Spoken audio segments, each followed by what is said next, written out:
The clatter of forks and the murmur of conversation filled the dining room when my grandfather's voice cut through everything like a blade.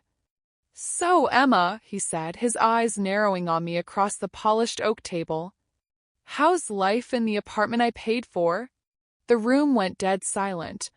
My fork froze halfway to my mouth. Heat rushed up my neck. "What apartment?" I stammered, blinking at him in disbelief, his brows knitted. He looked at my mother, sharp, questioning, almost accusing. "The one on Maple Avenue, the one I gave money for so my granddaughter wouldn't have to struggle." Every set of eyes shifted. My sister Vanessa sat a few seats down, swirling her wineglass with a smirk she didn't bother to hide. My mother's lips tightened, her gaze darting between me and Grandpa. "I've been saving pennies for rent," I whispered, my voice breaking. "Working doubles just to keep the lights on." "What apartment are you talking about?" Grandpa's jaw hardened, his hand gripping his cane until his knuckles whitened. "Don't tell me you didn't know. Don't tell me your mother." His words cracked like thunder as his stare pinned my mom. "Where's my money, Linda?" Mom shifted in her chair, the color draining from her face. "Dad, please, not here. We're eating." Vanessa let out a soft laugh, pretending to cough into her napkin. "Maybe she doesn't need an apartment. She likes her little shoebox with the peeling wallpaper." Her voice dripped with mockery. I shot her a glare so sharp it could have shattered glass. My chest pounded. My mind reeled. All this time, 3 years of scraping by, counting coins at gas stations, skipping meals, while Vanessa flaunted her designer shoes and perfect manicures. "Answer me, Linda." Grandpa's voice rose, vibrating with anger and betrayal. "I gave you that money to secure Emma's future. Why is her sister living like a queen in the place meant for her?" My mother's hand trembled as she set her fork down. Her eyes finally met mine, but there was no apology in them. Only guilt tangled with defiance. Vanessa had just graduated, Dad. She needed stability. Emma is strong. She could manage on her own. I felt something inside me snap. "Manage?" My voice shook but grew louder with each word. "You call skipping meals managing? You call working 12-hour shifts just to pay for a crappy apartment managing while Vanessa gets to live in comfort on money that was meant for me?" Table rattled as Grandpa slammed his hand down. "Unbelievable. You robbed your own daughter to spoil the other." His face was red, his breath uneven. Vanessa leaned back, smirking like she was untouchable. "Oh, please, don't act like she's some victim. She's always been dramatic. I'm making use of the apartment, and honestly, it suits me better." My fists clenched in my lap, my chest burned with humiliation and rage. I wanted to scream, to drag every lie into the light. But one look at Grandpa's trembling hands, the fury in his eyes, told me this wasn't over. Not tonight. Not here. Because now the truth was out, and nothing in this family would ever be the same again. Grandpa Robert's voice still thundered in my ears long after dinner plates were cleared. My hands trembled as I grabbed my coat from the rack, my chest tight, my mind screaming with disbelief. 3 years. 3 years of saving pennies, patching holes in my shoes, lying to my landlord about late paychecks. And all this time, the apartment Grandpa had paid for, my apartment, was being used by Vanessa like it was her personal kingdom. The night air hit me like a slap when I stormed out to the porch. But before I could even breathe, I heard the shuffle of footsteps. Grandpa followed, his cane striking the wooden boards with each step. "Emma," his voice broke, softer now, but no less fierce. "You didn't know. I can see it on your face. You've been wronged." I turned to him, my throat tight. "Grandpa, I've been killing myself just to get by. I thought maybe that's just what life was supposed to be. But to hear tonight, to know Mom gave Vanessa everything meant for me," my voice cracked. "It feels like I don't even matter." His eyes shone with pain. "Don't you ever say that. You matter more than anyone in that house right now. And I won't let this stand." The door creaked open behind us. Vanessa leaned against the frame, her smirk illuminated by the porch light. "Oh, come on, Grandpa. Don't make this a soap opera. Emma's fine. She's always been simple. She doesn't need luxury to survive." I spun toward her, anger burning through my chest. "Simple? You think working double shifts and living on instant noodles is fine? You've been living in comfort with money that was never yours." She shrugged, twirling a strand of her perfectly styled hair. "Maybe Mom just knows who's worth investing in." The words cut sharper than any blade. I stepped forward, fists trembling at my sides, but Grandpa's cane tapped the porch hard, stopping me. His voice boomed. "Enough." Vanessa's smirk faltered just a little. "Tomorrow morning," Grandpa said, his eyes locked on her, "we're going to Maple Avenue. And I'm walking through that apartment myself. If I find Emma's name missing from those papers, then I'll make sure the whole world knows what you and your mother did." Vanessa scoffed, though her lips twitched. "You wouldn't dare. Mom won't let you." Grandpa leaned closer, his voice low and lethal. "Try me." That night I barely slept. Every creak in my tiny apartment reminded me of the nights I cried from exhaustion, the mornings I dragged myself to work with an empty stomach. And now I knew it wasn't life being cruel. It was my own family. By sunrise, I was awake, staring at the cracks in my ceiling, determination building inside me. For years, I'd swallowed humiliation, kept quiet, and pushed through. But something inside me shifted last night.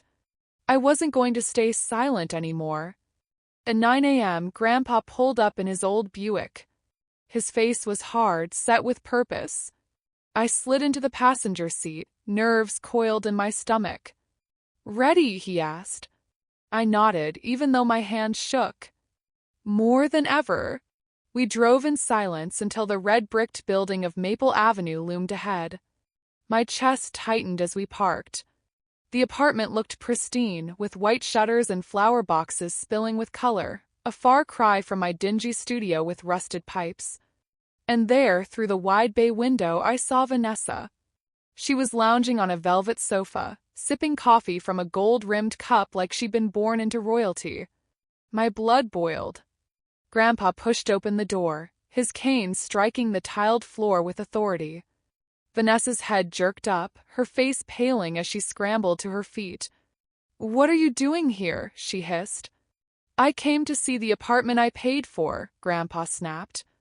"The one that was meant for Emma." Her lips curled into a sneer. "Well, too late. Mom already gave it to me. You can't change that." I stepped inside, my voice trembling but strong.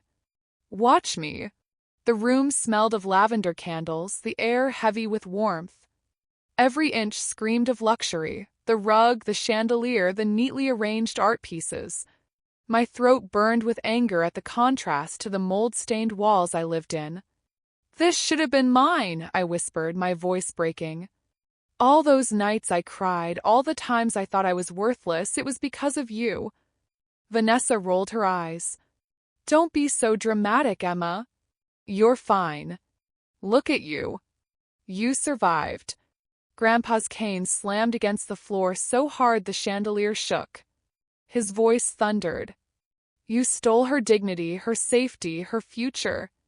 And I won't let this end with smug excuses." Vanessa flinched, her smirk finally crumbling. I straightened my shoulders, my pulse racing. "This ends today. I'm done being the forgotten one." The silence that followed was heavier than stone. Vanessa opened her mouth, but no words came. For the first time, she looked unsure, cornered, and I knew then this was only the beginning.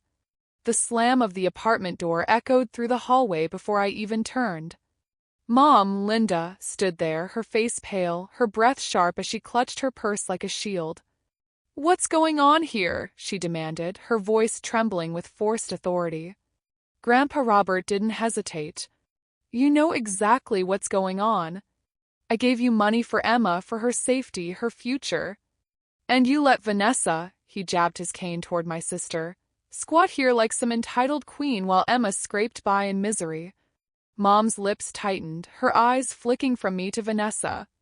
Dad, please calm down. You're overreacting. Overreacting. My voice cracked as it rose. I stepped forward, my chest pounding. I've worked myself half to death to keep a roof over my head, Mom. Do you have any idea what that felt like? To think I wasn't good enough? Well, Vanessa got to live here in this palace, sipping lattes like her life was perfect. Vanessa crossed her arms, muttering, "It's not that big a deal." Not that big a deal? I snapped. I've eaten canned soup for dinner 3 nights in a row while you brag about brunches and shopping sprees. Every moment I thought I was failing, it was because of you too. And you knew. Mom finally dropped her purse onto the counter. Her shoulders sagged as if the weight of the truth pressed down all at once. I made a choice, she said quietly. Vanessa had just graduated. She needed stability. You've always been strong, Emma. You could handle struggle. She couldn't. The words hit like ice water. So you punished me for being strong. Tears stung my eyes, but I refused to let them fall. Do you realize what you took from me? Chance to breathe, to feel safe, to live without fear that one missed paycheck would ruin me? You let me believe I was unworthy while handing my future to her. Grandpa slammed his cane down, his voice thundering. Linda, you don't get to decide one child deserves comfort while the other suffers. That's not parenting. That's betrayal. Mom's jaw trembled. She glanced at Vanessa, whose face had gone pale. I only wanted what was best for her, Mom said. I cut in sharply. Never for me. Don't pretend it was love. Love doesn't look like this. The silence that followed was suffocating. I could hear the hum of the fridge, the faint tick of a wall clock. My pulse was deafening in my ears. Then Grandpa's voice cut through like a blade. This ends today. Emma will have what was meant for her. And if either of you so much as argues, I'll make sure everyone knows what you've done. Every relative, every friend, you'll be exposed. Mom gasped, clutching the counter. Vanessa's lips parted, her arrogance finally collapsing. Grandpa, you wouldn't, she said. Try me, Robert growled. I stood taller, my hands no longer shaking. For the first time, the power wasn't in their hands. It was in mine. I turned to my mom, my voice steady, low, and cutting. You always told me to be patient, that life wasn't fair. You were right about one thing, life isn't fair. But today it finally will be. The look on her face, guilt, fear, and the dawning realization that her control was slipping, was something I'd never forget. Because in that moment, I wasn't the forgotten daughter anymore. I was the one rewriting the story. The tension in that apartment was suffocating, like the air itself had turned to stone. My mother stood frozen, gripping the counter, her knuckles pale. Vanessa, once smug and untouchable, looked cornered for the first time in her life. And Grandpa Robert, cane planted firmly, looked like a general about to deliver his final command. I drew a shaky breath, but my voice came out stronger than I expected. I'm done living like a ghost in this family. You took everything meant for me, and you let me believe I wasn't enough.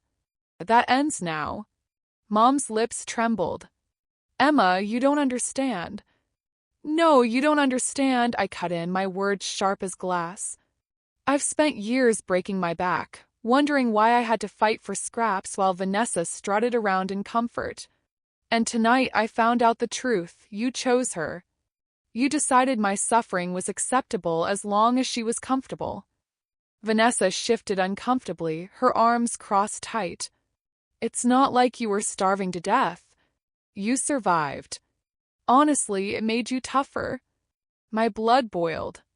You think toughness is a prize?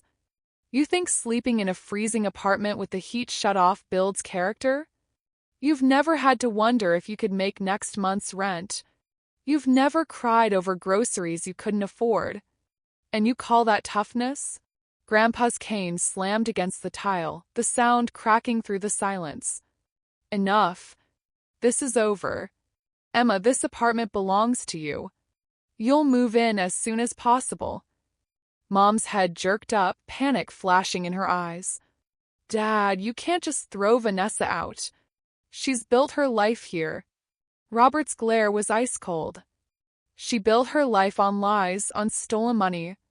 She'll leave, or I'll make sure everyone knows what you've both done. The room shook with the weight of his words. Vanessa's face twisted in disbelief. You can't do that. I will, Grandpa snapped. The silence that followed felt endless. For once, Vanessa didn't have a comeback. She slumped onto the sofa, her perfect posture gone, her nails digging into her palms. I took a step forward, my voice trembling but firm. I don't want her thrown onto the street, Grandpa. I'm not like them. But I won't stay silent anymore.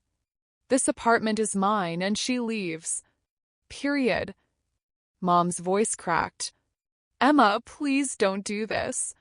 You're tearing the family apart. I laughed bitterly, shaking my head. I'm tearing the family apart? You tore it apart the moment you decided one daughter deserved everything while the other deserved nothing. Don't you dare put this on me. Her face fell, the weight of my words sinking in. Grandpa's voice was steady, commanding. Emma, you'll have the keys by the end of the week. I'll see to it personally. Linda, if you interfere again, you'll answer to me. For the first time in years, I felt seen, validated. My chest loosened, though my heart still ached with betrayal. Vanessa finally whispered, her voice breaking. This isn't fair. I turned to her, my tone sharp but calm. Fair? You've lived off what was mine while I scraped by. You don't get to talk about fairness. She dropped her gaze, silent. When Grandpa and I finally walked out, the air outside felt different, lighter, though my chest still burned with the scars of years I couldn't get back. In the Buick, Grandpa sighed, his voice weary. I should have checked sooner. I trusted your mother. I thought she'd do right by you. I shook my head. Don't blame yourself.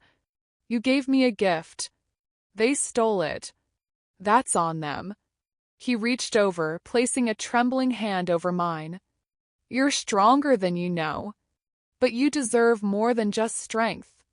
You deserve peace. For the first time, I believed him. 2 weeks later, the sound of keys jingling in my hand felt surreal as I stood outside the Maple Avenue apartment. Vanessa had been forced to move out, reluctantly, bitterly, but she was gone. Mom hadn't spoken to me since that night. I pushed the door open, stepping into the space that should have been mine all along. Sunlight spilled across the polished floors, warm and golden. My chest tightened, not with anger this time, but with a quiet, overwhelming relief. I walked through each room, touching the walls, the furniture, the windowsills. Every corner whispered of betrayal, but also of possibility. This was mine now, not because it was handed to me, but because I fought for it. I sank onto the sofa, exhaling a breath I'd held for years. My phone buzzed. It was Grandpa. How does it feel? His voice asked. I smiled through tears. Like I can finally breathe. There was a pause, then his steady reply. Good, because this isn't just an apartment. It's a reminder. You are not forgotten. You never were. And from here on, you'll never let anyone make you feel that way again.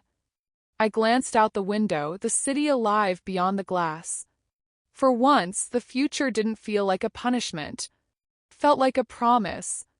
And as I sat there in the apartment that had nearly been stolen from me, I swore one thing. I would never again let silence steal my voice. 'Cause sometimes revenge isn't about destruction. It's about reclaiming what was yours all along.